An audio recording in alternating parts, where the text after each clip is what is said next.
Makisabay tayo mga kapatid sa lalo sa technology mga kapatid namin. Sa mga oras ito, isang tinatawag ng ating pong district San School Director at yung mga kasama sa section 4 and 5. Praise the Lord. So ibigay po natin sa mga ating palakpak sa ating kapitang Diyos.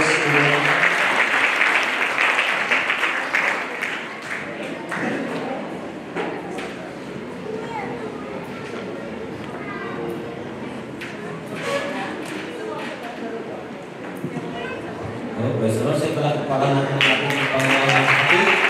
Amen. So, bago po tayo matapos sa salita ng ating Panginoon, ay ating punong pasalamatan po ang mga nag-aaral po sa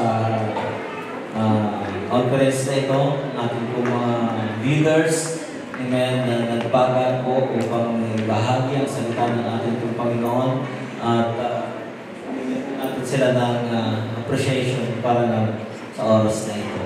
So,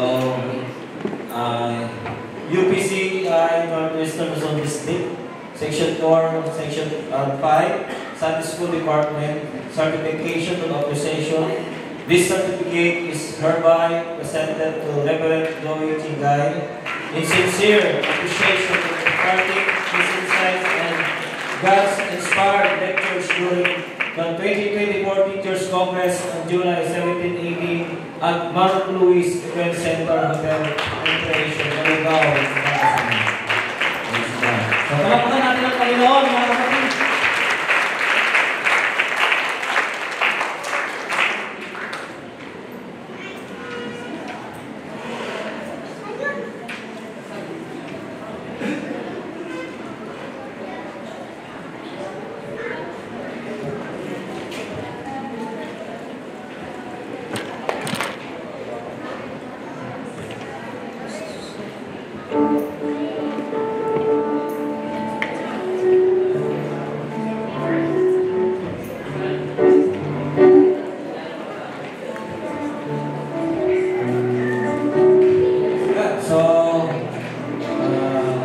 Next po, ang ating pong lecturers, ang iba po ang ating pong presbyter, Reverend Anthony Perry from Section 4.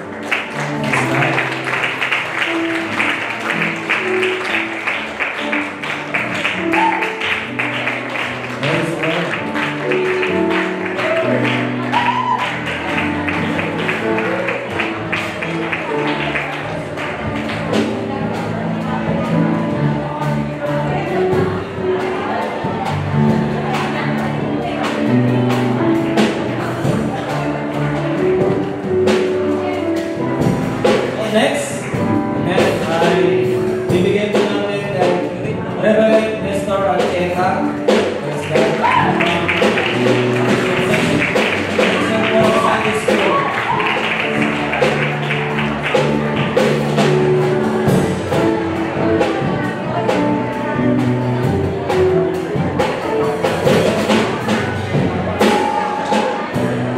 So, next po, ang ating pong pastor po sa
Praise God. So, sa kasi ng mga kapatid, so wala pong pagtatagal. Excited na ba kayo? Nakuwi? Amen. Di ba tayo tapos sa ako dito mga kapatid? So, praise God. Naipakilala po sa atin kahapon. Ang gabi mga kapatid. Ang gabi ang ating Holy Scripture. Praise God. Mayroon pong isang bagay na hindi po nila namanggit kagabi. Sila po ay naging region council po natin dito sa ating pong section natin, section 4 pa noon. Ganyan, one time nakasama po rin po sila doon sa station, nagpagturo tayo sa Dagupan. At lagi po namin pinuputan din yung Asilgan Church noon. Pastor Bobby, interested po siya sa instrument, mga pag-aaral ng instrumento. Kaya may mga notes siya na nayaram sa akin. Hindi po na isa ulit mga kapatid.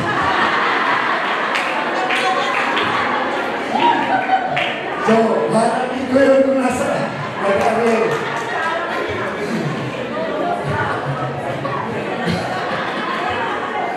So, hindi niya nagdaan mga kapatid ko.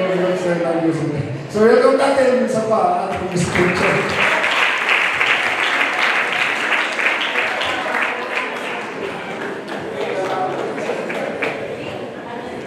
Praise the Lord. Thank you so much sa inyong lahat mga kapatid, sa ating mga minamahal na mga pastors dito po sa Section 4 and Section 5. Gusto ko rin i-appreciate and give our honor to our sectional presbyter in Section 5, Pastor Dowie Chingay. He's around here right now. Praise God. And of course, ang kanyang secretary, si Reverend Rodolfo Miranda, Mr. Ronnie, praise God. Naalala ko po yung aming pong samahan ko noon. Pagka kami po ay nagkakaroon ng conference doon po sa Matagdem. Praise God, Matagdem ng San Carlos ba yun, mga kapatid? Yeah, talagang parang hindi kami makapaghiwalay, mga kapatid. At nakita ko sila, mga kapatid, talagang malaki na yung anyo ng aming outlook. Mukhang senior citizen na talaga. Praise the Lord. Di ba rin tumandang taon, wag lang ang ating mga puso. Amen. At patuloy na maglingkod sa ating Panginoon. Salamat din po sa lahat po ng bumubuo ng Sunday School Department. Salamat sa inyong lahat, mga kamanggagawa sa ubasan ng Panginoon. And of course, ang ating pong masigasig na sectional presbyter, mga kapatid, ng Section 4. Walang iba si Pastor Tony Perico. Praise the Lord! So, ating palagpakan, ating kamay para sa Panginoon. Patuloy din po sa kanila, sa kanilang pagpapagamit sa ubasan ng Panginoon. And today is the last day of our conference. We will give our best shot for the Lord. Before we leave this place, amen, hallelujah, I will assure you according to the word of the Lord, God is moving again powerfully. We will not leave this place empty, but we will leave this place blessed with an overflowing blessing. Last night I preached to you about shaken for explosion, about the barriers that meant to be broken. But it is not stop there in that explosion. There's some expansion. Ang isang bagay kapag galing sa Diyos, hindi pwedeng ma-stop sa isang lugar. Kailangan mga kapatid mag-spray down yan. Magkaroon po ng expansion yan, mga kapatid. Hallelujah! At gagamitin tayo ng Diyos. Lamang tayo ang unang gagawa ng first initiation. If you want heaven to react, tayo ang panggagalingan nito, hindi ang Diyos. At mamaya, kaunti lang yung palapak, hindi nyo pa naintindihan. Kung gusto mong mag-react ang langit, tayo ang unang magbigay ng unang initiation. Hello? Mag-expect ka ng ulan. Kung hindi magbibigay ang karagatan, ang ilog, ang dagat, walang ulan. So through evaporation, meron tayong ulan. Kung sa lugar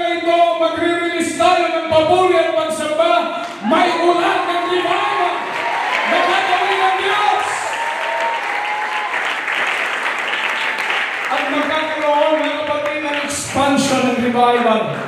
Not only in this place, even to your local churches. When you go back home, sa inyo, sa ating magsisimula ang revival. Everybody say amen. The Spirit is already here. Pero bago mag-react ang langit, tayo muna ang unang gagawa. And are you ready for that? Praise the Lord. Sabi ko nga, pagkakilala mo sa section 5 at saka section 4, you are a worshipful people of God. You are a praiser people. Hallelujah. Sige mga kapatid, huwag lang pito palakpak. Maraming palakpak ang ating ibigay sa Panginoon. Hallelujah. So without any further delay, I would like to ask you to stand up with me again as we honor the word of the Lord. Brother Bert, okay.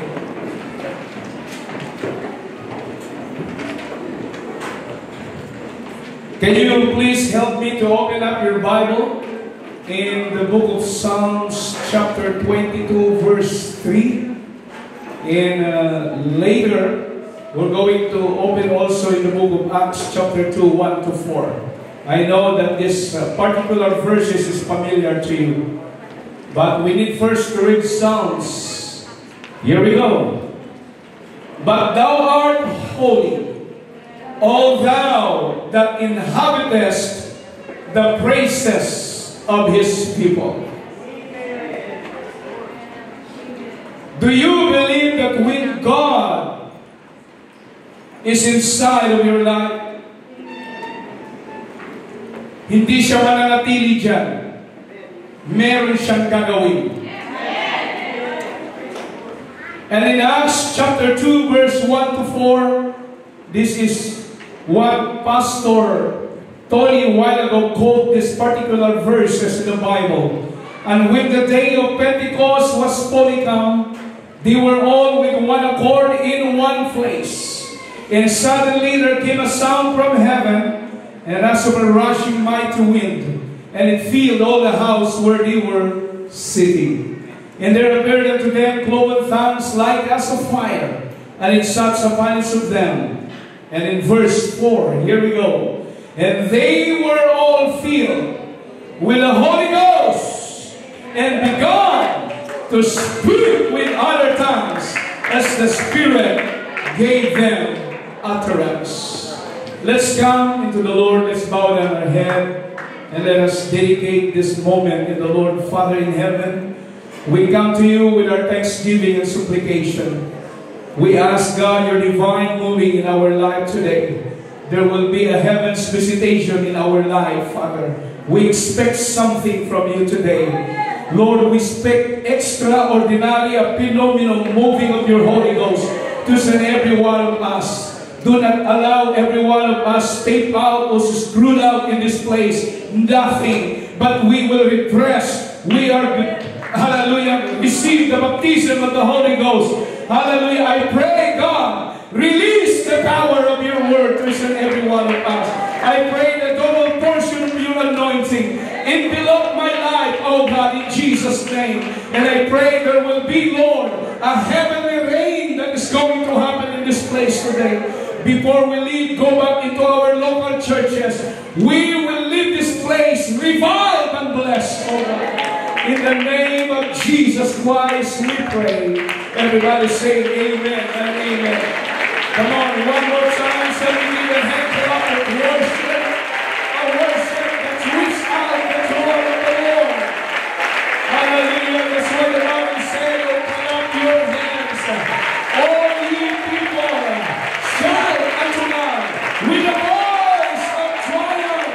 With God dwells in this place. There is something that is going to happen. Hallelujah!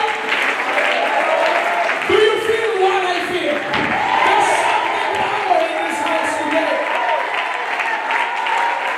Hallelujah! We are so privileged that we worship the only one true God, who was manifest in the flesh, justified in the Spirit, Sin of the angels, prison to the Gentiles, receive up into glory. And He promised to us that He will give His power to each and every one of us. After that, the Holy Ghost is come upon you. Hallelujah. That's the power, the dunamis power that God promised to us.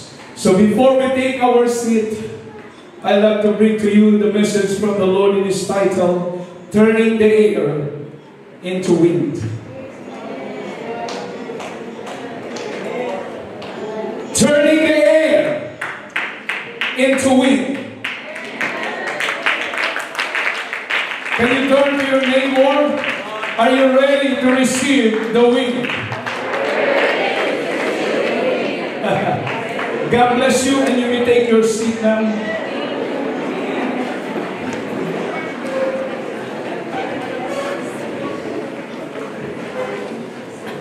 Do you believe that the inspiration thought every time we celebrate the Holy Week is, how are you different because of Jesus' resurrection?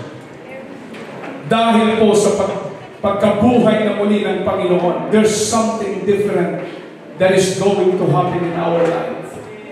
And if you will let sink in, it is such a sobering thought that makes you step back and make an evaluation of where you are, where you should be in your Christian walk with the Lord. But before we consider that, we must look at the true meaning of Jesus' resurrection and what it truly means, Pastor. Not only in the real, but it is irrelevant. The resurrection of Jesus Christ is the triumphant and glorious victory to every believer. Minsan, nakafocus po tayo doon sa birth ng Panginoon. Nagsiselebrate po tayo because there is a baby Jesus who was born, amen, in the manger, laying in the manger. Pero ang pinaka-the best na kailangan mong makita at may mindset sa iyong puso, yung pagkabuhay muli ng ating Panginoon. Hello? Because resurrection is the foundation of our salvation. Walang kaligtasan kung hindi nabuhay ang Panginoon mula sa mga patay. Just think about it. Without it, our life would be lies, would be based on lies.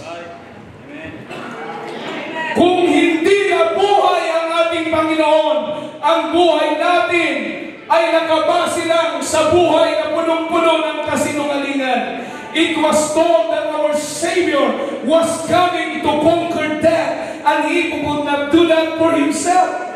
Wala tayo dito. How could He save us? No one, church, will be redeemed for our sins. Are you with me? Yes. And if there was no resurrection, then our faith, our hope for eternal life, and our testifying and witnessing for Him is useless. The preaching of Christ and all His work for us would be senseless. Walang kabuluhan ang fellowship na ito. Walang kabuluhan ang event na ito kung hindi nabuhay na muli ang ating Panginoon. Hello? Because the Scripture tells us that if there was no resurrection, then Christian would be the most hated people in the earth. And even Pentecostal experience, the outpouring of the Holy Ghost, it will not happen, my friend. But I speak to you this afternoon in my subject, that turning the air into wind.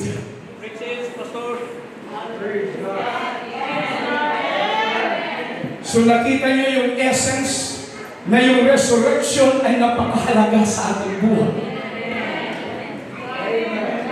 Hindi din ako mapiling kung sa Panginoon kung walang resurrection.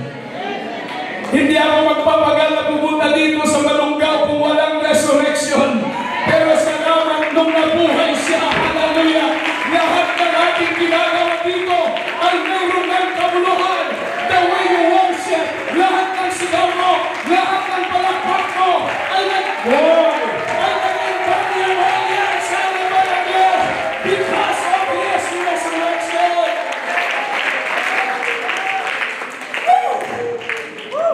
Alabasheka na yun.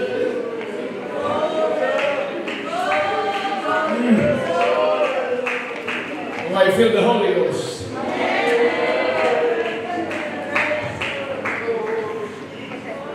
Remember, church, that there are 4 indispensable.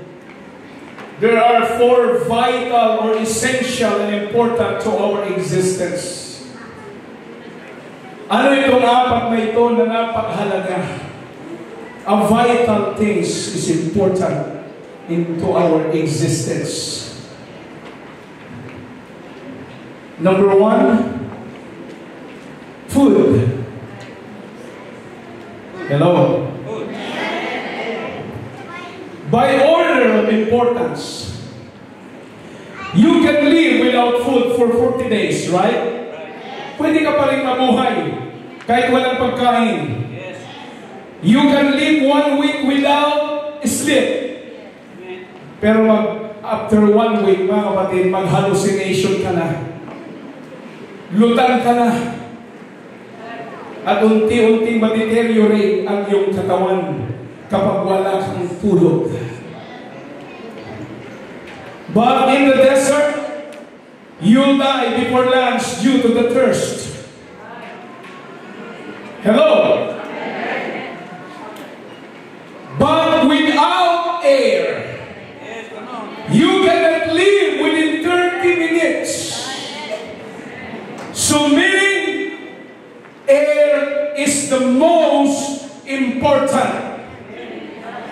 Food, your sleep, and water come next. Hello? Now take note. We know that our world is composed of land, composed of water, and composed with air. Plants and animals need air to survive, right? Human needs air also to live. If you run out with air, I'm talking about the oxygen, you will die on the spot without the air. That's why in the hospital, the intensive care unit patients, they are all hooked up to oxygen just to supply their lungs with air. Para sila mabuhay, right? So meaning to say, Brother Ariel, air is essential. We cannot survive without it.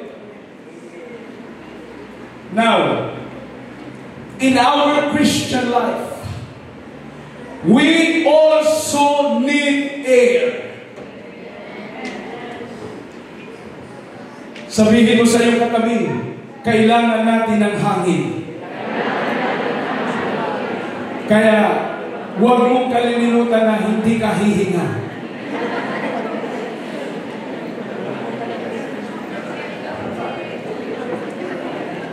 We need air. In the Bible, the Spirit of God is symbolized as oil. It's symbolized as fire, as water, as rain, and air or a wind. Sa Bible, when He comes as oil, it speaks of Him being the life giver, right? The anointing, the healer. And as fire, God is a consuming fire. It is the heat giver. It burns all our impurities and dirt. It burns up all combustible materials. As water, God acts like a life sustainer. Hello? As water, God acts a cleanser, growth enhancer, refresher, softener, and air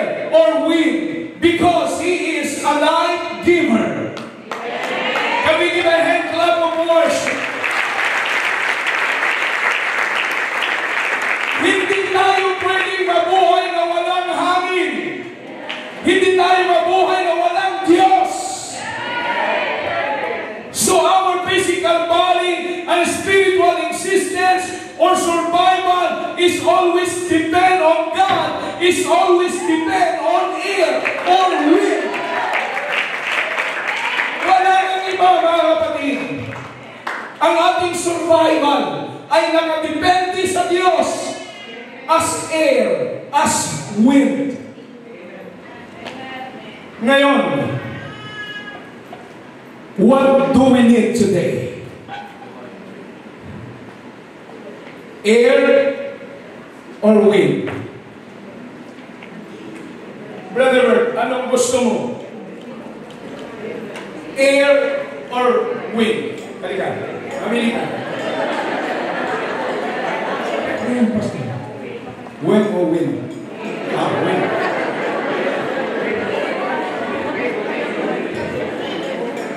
Sino may gusto ng hangin? Aba, butation na lang. Sino may gusto ng air? Taas ang kamay. Meron isa, dalawa, tatlo, apat. Wala, majority yata yung wind. Gusto ng wind? Majority wind. Ikaw ang pasimuno, Brother Bert. Okay. What is the difference between the two? We know that air is constant. It encompasses the whole world. But the wind is also air.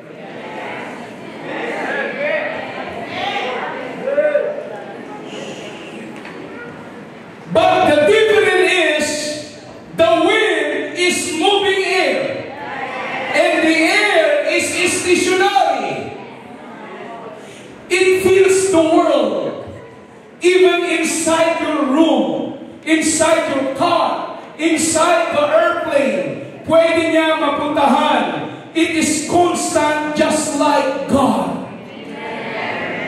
It can saturate any place or anywhere. He fills the earth in the universe, and there is no place in the world where God is not there. That's an air. Hello? Na kahit sa impyerno, meron Diyos doon.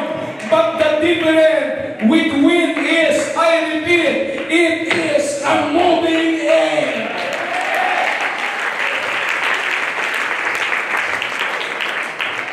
Ang wind po, it is active. It is affecting things, moving air. It is active air.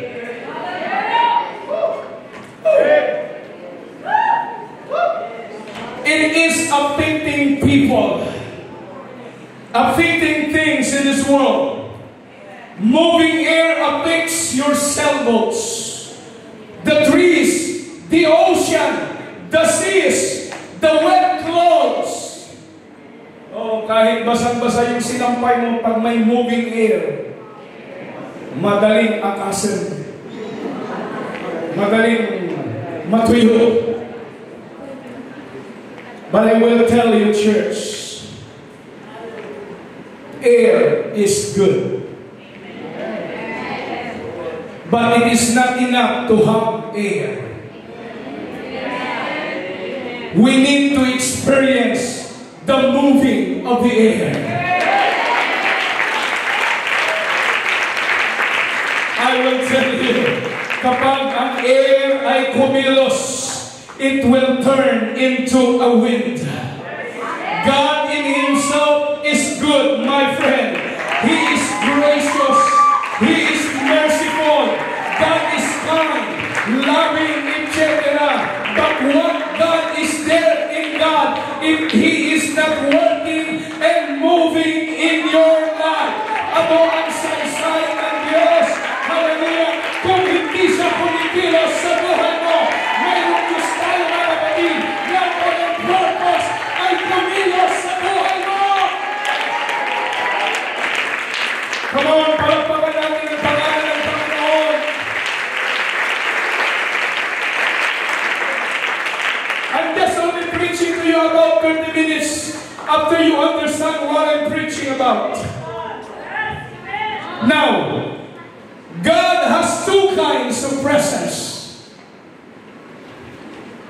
Passive and active. His passive presence refers to His omnipresent. Andun siya sa lahat ng dako. He is in heaven. He is in this place. He is in the temple. He is in the ocean. He is in the forest. He is in the church. He is in your heart. He is in our midst today. That's what Matthew 18:20, the Bible said, for where 2 or 3 are gathered together in my name, Jesus said, there am I in the midst of them. But think about this. His passive presence is constant. He saves us and maintains the universe and all creation, but He does not affect us. He does not perform miracle like healing. He does not perform miracle like saving people, convicting and touching and delivering people from sin and Satan's power. Amen. But God is here. But what we need is more, is the active presence of God. When He is active in our midst, He convicts, He heals your body, He delivers people, He saves sinners, He will perform miracles. Hallelujah! I am not after the end, I am after the wind, because the wind is moving in. Oh, hallelujah!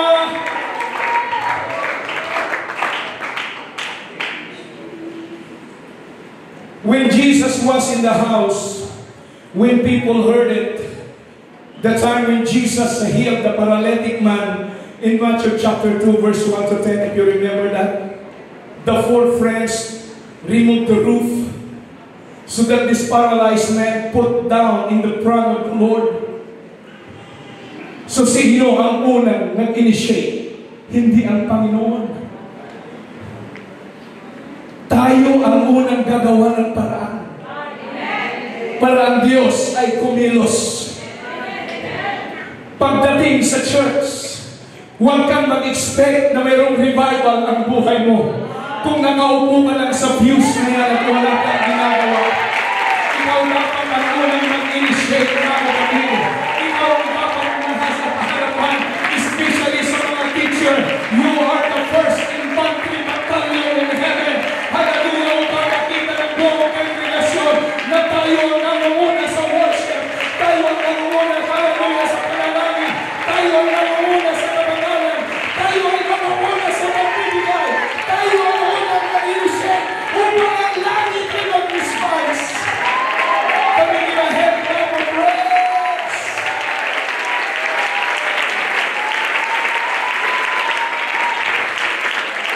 Hallelujah! Because our God is alive. And He wants to manifest His power in our lives. When we can see the reality of His power, I will tell you, men are convinced that there is a God, that He is alive. Kasi kapag walang makita ng movie ng Diyos sa buhay mo, how could you be an influence to others? How could you impact your neighbor? How could you impact your friends? How could be a blessing in the church? If God is stationary there and not moving to your life.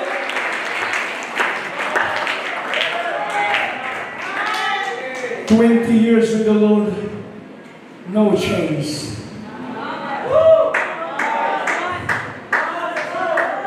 Kaya ang laging sagot pag kinukumusta mo siya, how are you, my brother, my sister?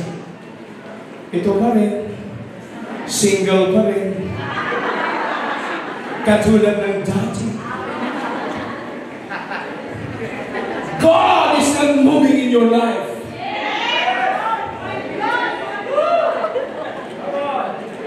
you be a blessing to the people. Kapag hindi nila nakita ng Diyos ay kumikilos sa buhay mo.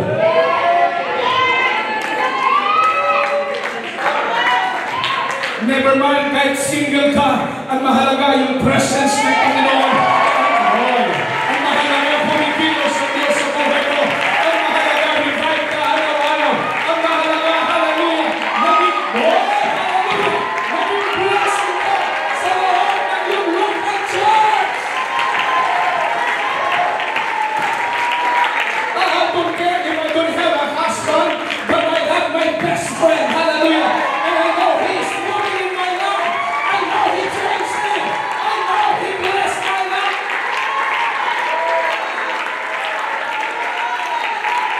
Why? Pastor Marisco said, Pentecost is real.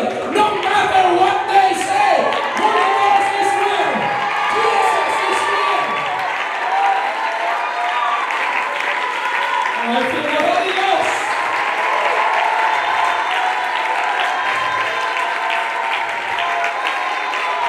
Oh, hallelujah.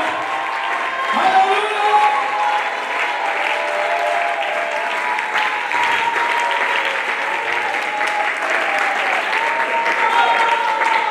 Listen to me. Just sit down first. You know, when we experience the active presence of God, we are convinced that He is not alone and indifferent. We are convinced that He loves us and He is interested in us, in our salvation, in our healing, and in our deliverance. When we can see the manifested power of God, we can prove to the world that God is indeed alive.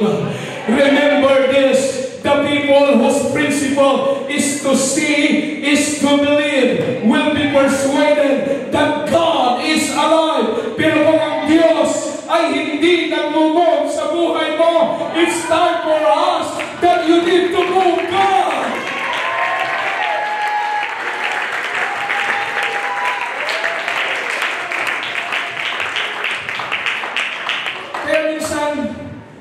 Ang hirap kunin ang revival sa church. Alam ito ng mga pastors.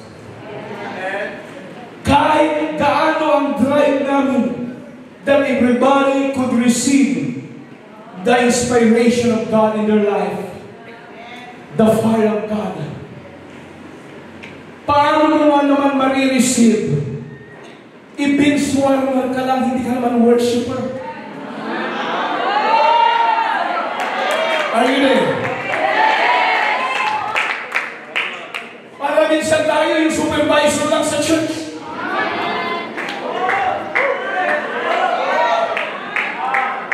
When you attended a church, you are not there to display your new outlook. You are in the local church to display your worship to the Lord. It's not about your new gadget.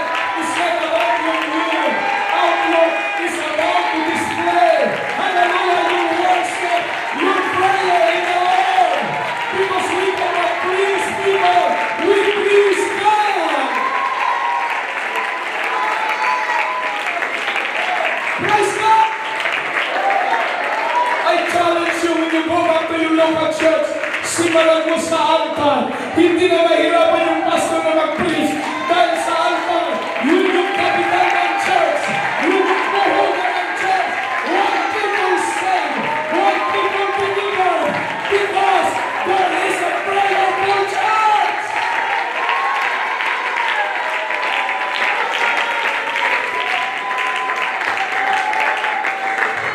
Especially to us, teachers, be an example in the church.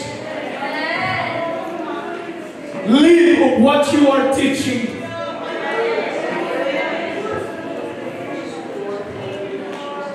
Alam ng mga taga New Life Hong Kong kung gaano I'm not boasting myself in the church in Hong Kong.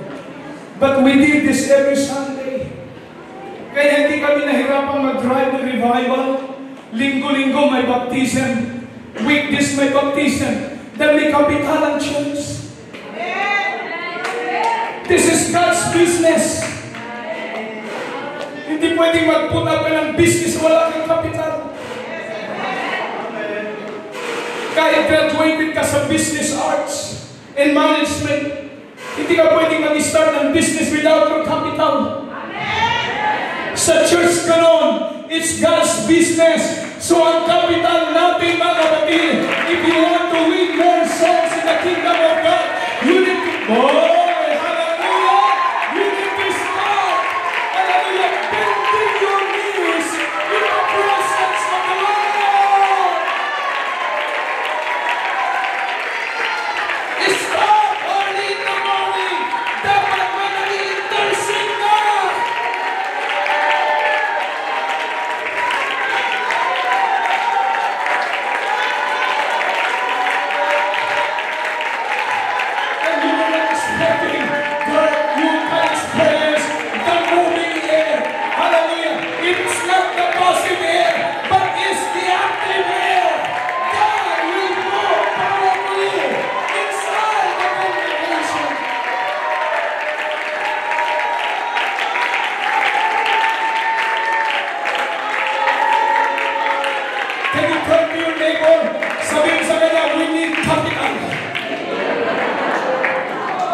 You know the capital what I'm talking about. Ang puhunan ng church, pananalangin. Halabashik.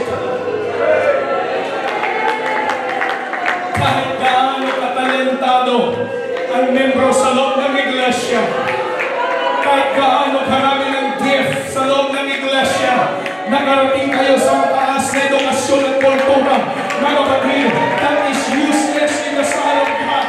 But God looking for is a prayerful church, a worshipful church. Because promotion is always comes from God.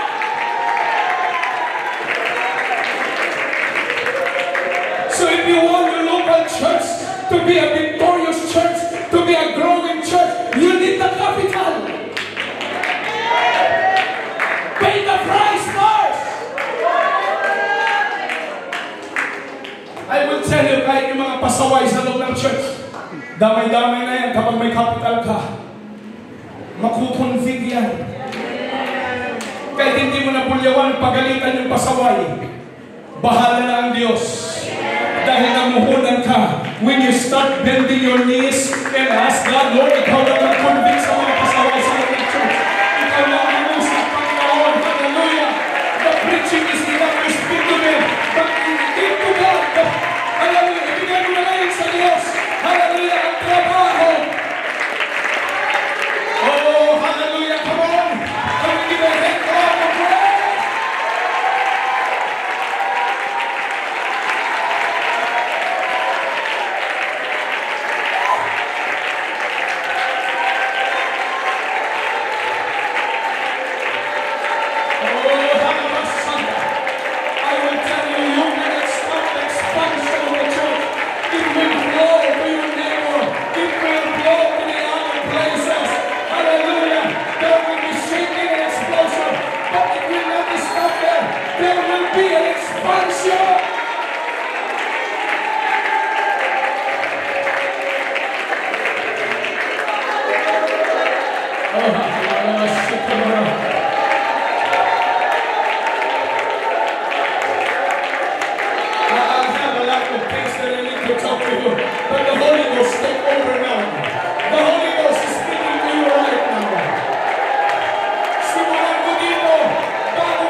Handa na ang Diyos na magpaulan ng revival.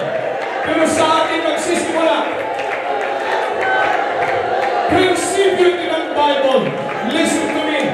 Whatever you shall bind on earth shall be bound in heaven. So sa unang initiation sa lupa, kung ano ang gagapusin mo rito, gagapusin ng Diyos sa langit. Kung ano ang kakalagan mo rito, kakalagan ng Diyos sa langit.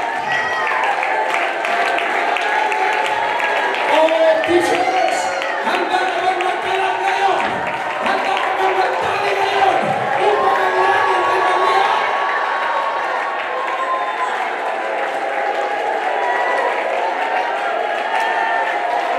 Come on, release your worship.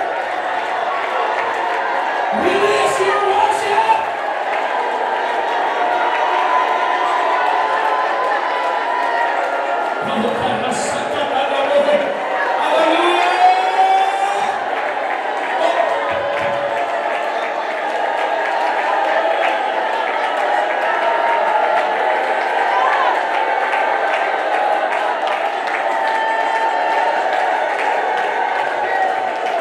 That's it.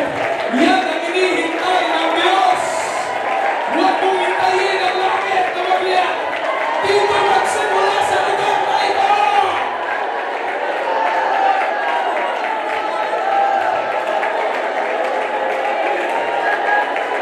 We need the wind.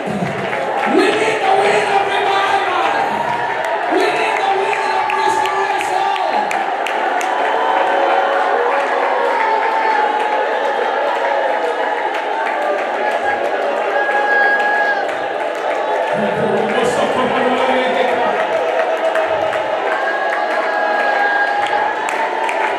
Oh, come on.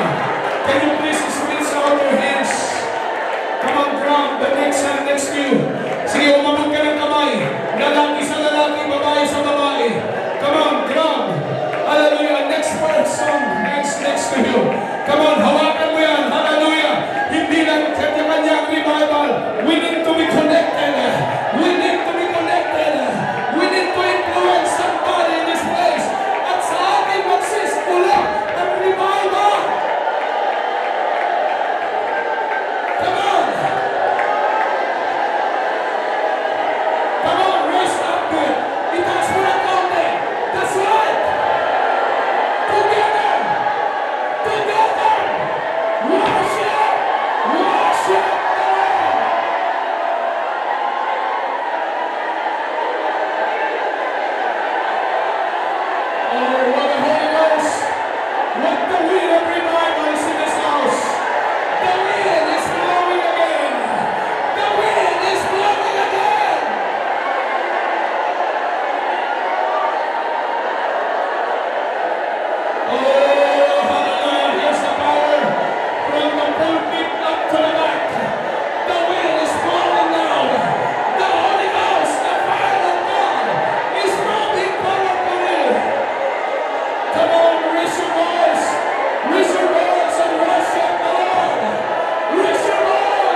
I know that the fire of the Holy Ghost is still moving in our life today. Before we're going to close the service, I would like to challenge you. There is only one Jesus that He is able to do exceedingly above all what we think and what we ask. Gaano man tayong ka-depress, gaano man hardship ang ating pinagdaraanan, anumang klaseng infirmities, pinahintulutan ng Diyos yan para magkaroon ka ng kapital. You cannot be mold, you cannot be fixed without those hardship in our life. It is a normal thing that we have that kind of hardship. Pero yan ang ginagamit ng Diyos para i-pattern ang buhay mo sa Kanyang kaluwalhatian. Not the things in this world, but the things that you experience in your life, infirmities, whatever circumstances, ginagamit ng Diyos yan na hulmaan para mahubog tayo.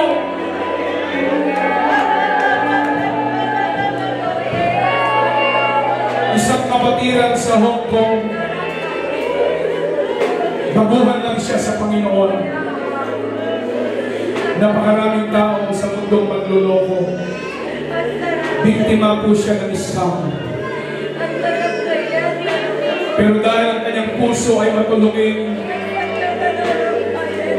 nirescue siya ng Panginoon. She's planning to have a suicide in her life. Siya po ay na-scam, mga kapatid, ng 1 million Hong Kong dollar. Equivalent to 7 million plus peso. Dahil ang kanyang puso ay palabigay, nabiktima siya sa ganitong sitwasyon.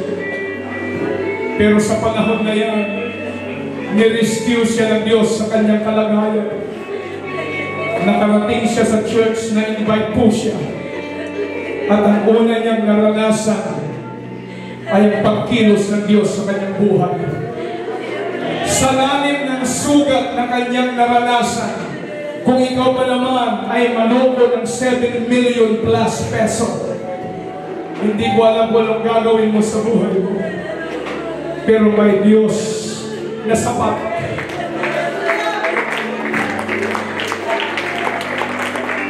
At ang sabi niya, sa buhay ko na ito, pastor, na natitira sa mundo, gusto ko nang gugod dito sa Panginoon. Kaya gusto kong sumama sa inyo para maka-attend ng conference. Kasama natin ngayon si Sir Lenny Tong, nakapangasawa ng Chinese. Please be seated for a while. We're going to have to listen a short testimony what God moved in her life. Sister Lenny.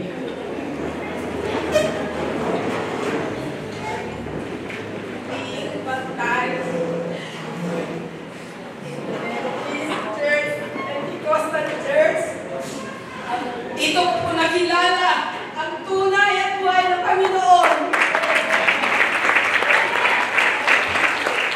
Dati po ako, alamin na po, laro simbahan doon. Pero, nung ako po na-scam,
Diyos. And you know, after a year, hindi namin siya tinulungan na magdamit ng katulad ng pananamit ng isang babae. Hindi namin tinulungan, hindi pa nag-undergo ng discipleship. Pero ang Holy Ghost ang nangusap sa kanya. Nakita niya sa kanyang sarili, bakit ako lang ang nakapansin silang lahat, nakaskirt? Bakit ang hahaba ng buhok nila ako parang lalaki? Ang Holy Ghost na po ang nangusap sa kanya. Nag-start na po siya nagbago mga kapatid dahil po sa Espiritu ng Panginoon. Hallelujah! Naasiwa na po siya na makipag-join sa mga ladies natin doon sa kanyang itsura, yung outlook niya. You see, pag ang church ay prayerful, ang Holy Ghost ang maging teacher po natin. Oh, hallelujah! We still have 5 minutes before 3 o'clock, before we close. Kanina, in-inspired ako ng Holy Ghost, hindi na pinaalala sa akin yung mga ibang gagawin. Pero ngayon, niremind ako ng Espiritu, mga kapatid, para uuwi naman yung aking bunsong anak na masaya. Amen. I would like to ask my youngest daughter, Grisel, to please come and inspire the people of God here in this place and bring their soul for the glory of the Lord. Amen. Okay pa sa iyo, mga kapatid. Hallelujah. Na-overwhelm naman tayo sa Espiritu ng Panginoon, di po ba? So tuloy-tuloy po tayo, mga kapatid, as Grisel Ann inspired us with that song, I don't know. Hallelujah. Why don't we shout, praise the Lord? Praise the Lord. Amen. Are we all refreshed, revived? Hallelujah, hallelujah. Amen. I would like to share this song that I wrote in 2020. Amen. I was at a really low point in my life. Amen. But the Spirit inspired me to, amen, write this song. Hallelujah. And I would like to share it to you. Amen. In Romans 8:28 it says, and we know that all things work together for good to them that love God and are called according to His purpose. Amen. So in every season in our life, whether good or bad, amen, we should just let God be God. Amen. He will work His way for us. Hallelujah. Worship with me as I sing this song. Let God be God.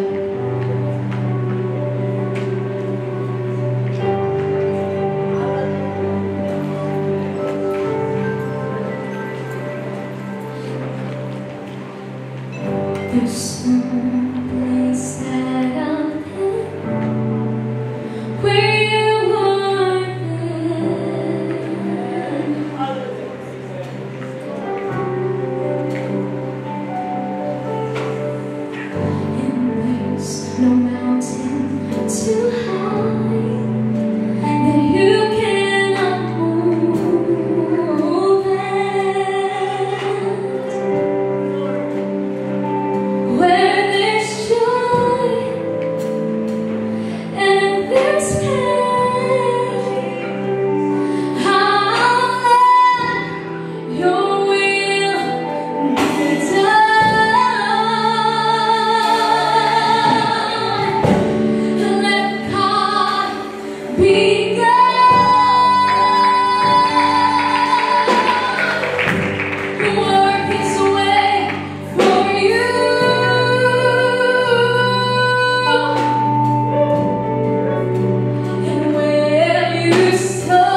Let God be God in our life.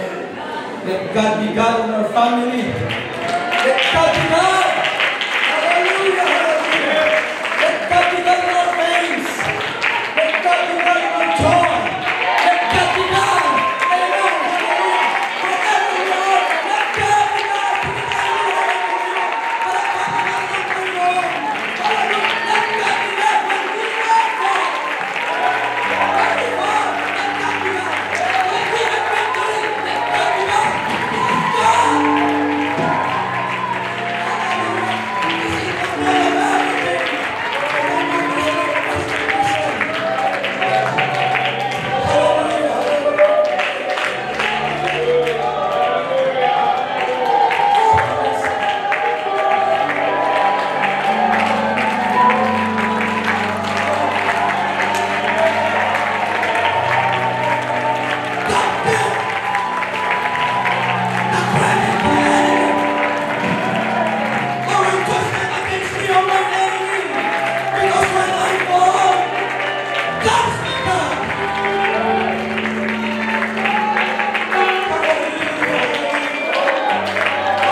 Media team na talagang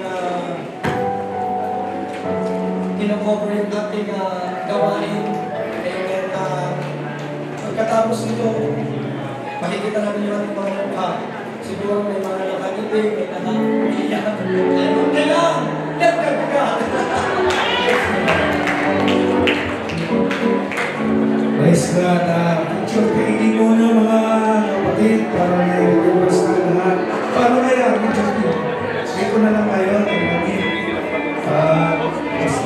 Ito kayo ng picture. Umupo muna mga kapatid. Patayin na natin. Ministers muna. Dito sa harap daw.